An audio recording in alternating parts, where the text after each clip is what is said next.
Alors bonjour, j'espère que vous allez bien. Comme chaque week-end, je vous propose un nouveau numéro d'Insider. Au programme, le Bitcoin qui a battu un nouveau record, l'industrie du gaming en plein boom, Intel de nouveau dans la tourmente, et enfin je vous présenterai ma nouvelle allocation de portefeuille.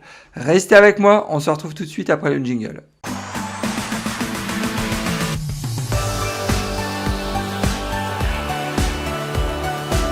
Pour ceux qui ne me connaissent pas encore, je me présente, Nicolas de la chaîne Mister Dividende.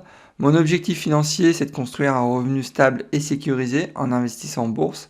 Je partage avec vous et en toute transparence mes analyses boursières. Je publie en règle générale 2 à 3 vidéos par semaine, donc faut pas hésiter, inscrivez-vous, c'est entièrement gratuit.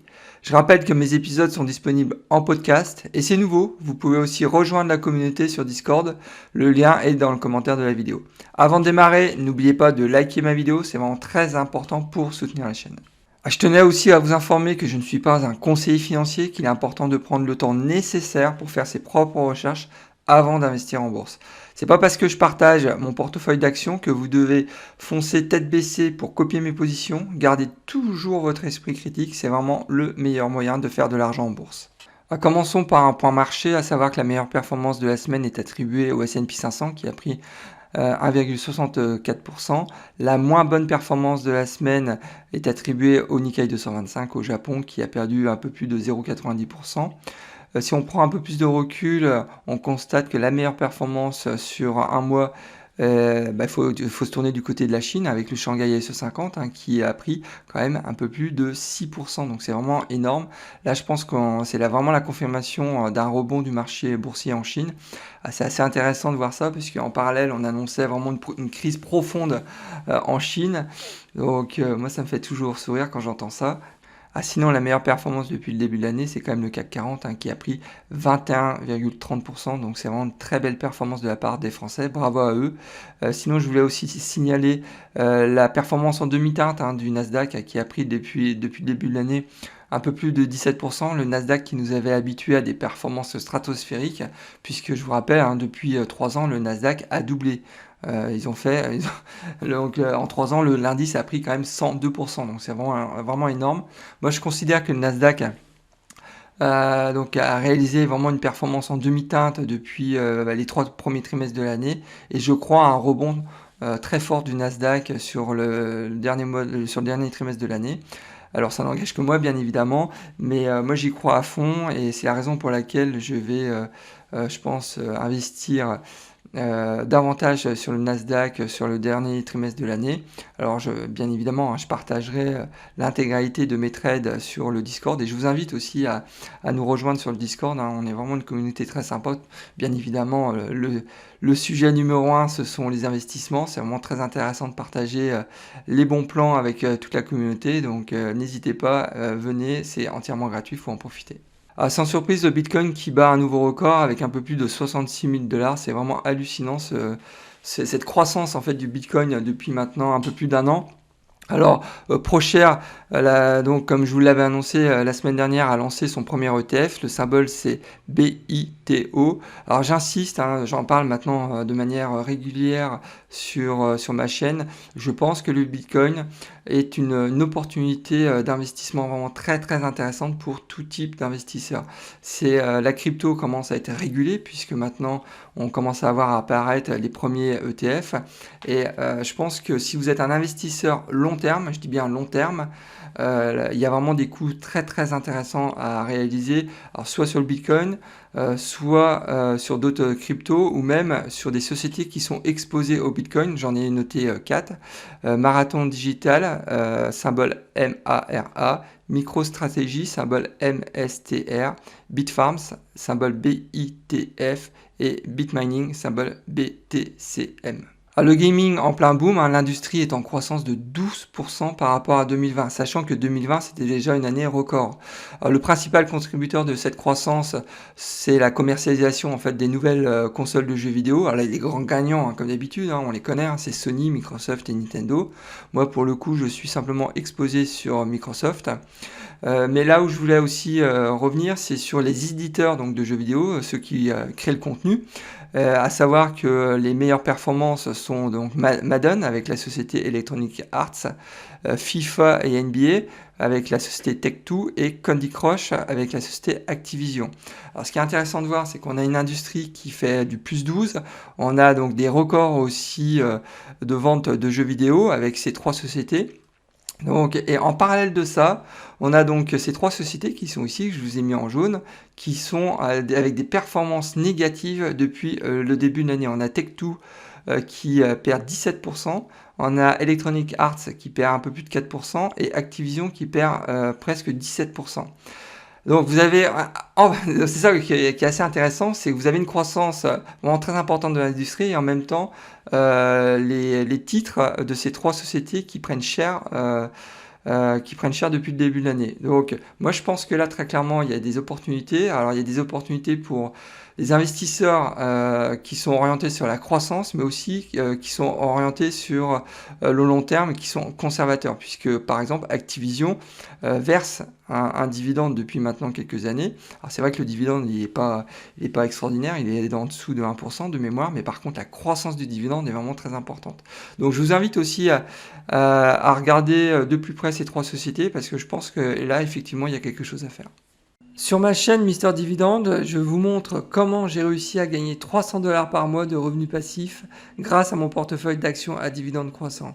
Alors n'attendez pas, abonnez-vous, c'est entièrement gratuit et bien évidemment si le contenu de la vidéo vous plaît, vous pouvez aussi liker la vidéo. Alors ensuite, nous avons Intel qui est de nouveau dans la tourmente. Le titre a chuté lourdement dans la journée de vendredi d'un peu plus de 11% suite aux mauvais résultats du troisième trimestre. S'en est suivi une vague de rétrogradation du prix du titre de la part de Morgan Stanley, de Mizuno, d'UBS et Goldman Sachs. Alors, ce qui est intéressant dans ce type de situation, c'est de prendre un peu de recul et de faire un bilan rapide au sujet d'Intel. On sait que le dividende reste très sécurisé. On sait qu'Intel a un retard technologique important par rapport à Broadcom, par rapport à Nvidia. Ils en ont conscience, ils ont investi un peu plus de 25 milliards de dollars pour améliorer l'outil industriel. Donc, mais ça prend du temps. C'est pas en claquant des doigts qu'ils vont améliorer les process industriels, ça c'est clair. Donc moi je pense que les premiers bénéfices de ces investissements, on va le voir apparaître pas avant la fin 2022. Donc patience et maître mot. Mais bien évidemment, patience et marché boursier, ça fait pas bon ménage, ça c'est clair. Il faut savoir que j'ai investi un peu plus de 2000 $ sur Intel et mon arbitrage au sujet de cette boîte, c'est tant que le dividende est sécurisé, je bouge pas. Donc je ne vais pas vendre.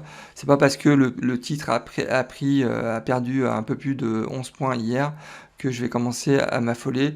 Une nouvelle fois, je pense qu'il y a un moment, il faut comprendre les problématiques industrielles de la société dans laquelle on investit et se montrer patient, c'est vraiment très important. Par contre, si vous me posez la question, oui, mais est-ce que c'est un bon plan d'investir maintenant dans Intel?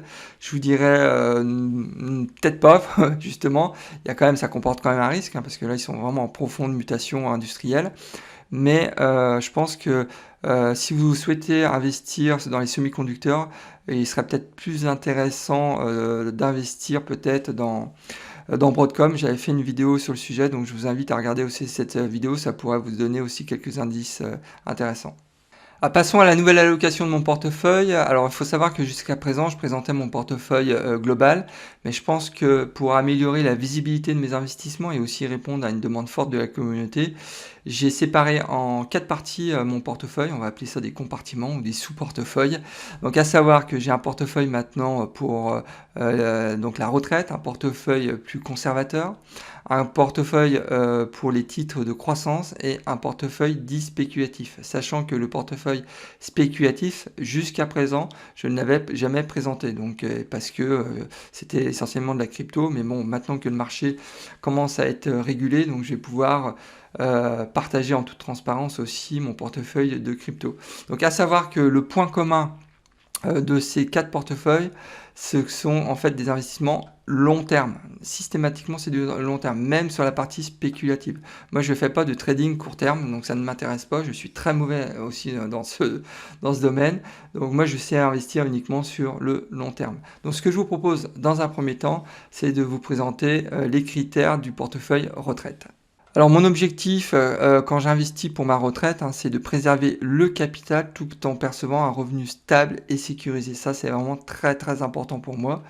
Et donc, ces revenus doivent être plus élevés que la moyenne du marché, d'accord? Donc, le profil d'investisseur, bah, c'est là, je suis dans une casquette d'investisseur qui cherche à maximiser son revenu, d'accord? Donc, ça veut dire que c'est essentiellement, évidemment, pour des investisseurs qui, sont proches de la retraite ou à la retraite. Donc mes critères d'investissement, bon, sont toujours les mêmes, hein, je cherche systématiquement des rendements de dividendes qui sont supérieurs à 4%, dont la croissance annuelle de dividendes et entre 4 et 6%. J'insiste bien, hein, j'investis uniquement dans des sociétés qui ont la capacité d'augmenter le dividende tous les ans de minimum de 4%. C'est vraiment très très important pour contrer l'inflation.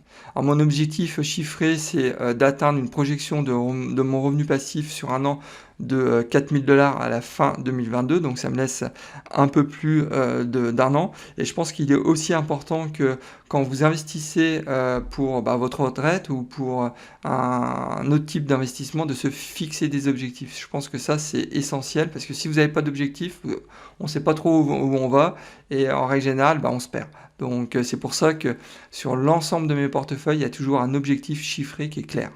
Alors ce portefeuille retraite est maintenant disponible sur le site Morning, donc je vous invite vraiment à y aller, le site est vraiment très bien fait.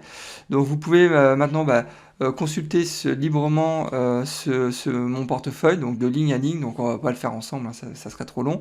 Et si vous souhaitez vous inscrire sur ce site, vous verrez, il est vraiment très bien fait, donc je vous demanderai simplement d'utiliser ce lien affilié, ça permettra de soutenir la chaîne, donc je vous remercie par avance.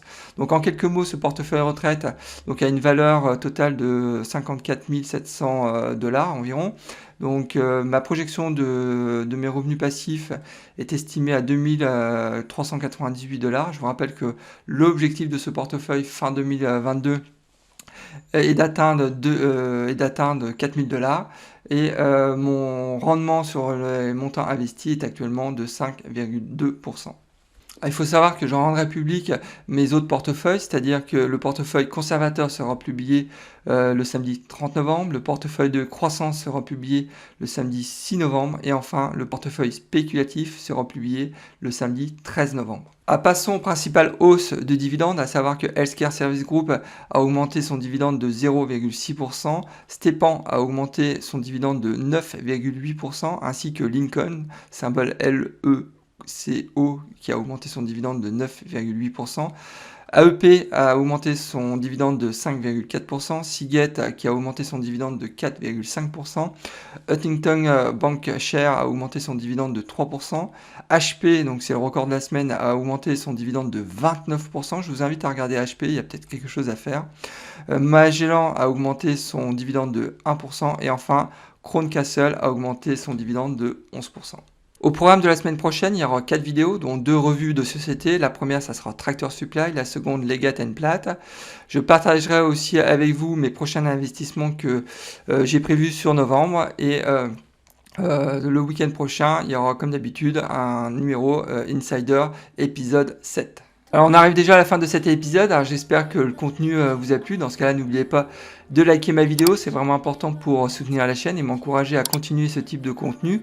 Si vous n'êtes pas encore inscrit à ma chaîne, inscrivez-vous, c'est entièrement gratuit. Et bien écoutez, je vous souhaite plein de bonnes choses et je vous dis au prochain épisode et surtout, bon trade, au revoir.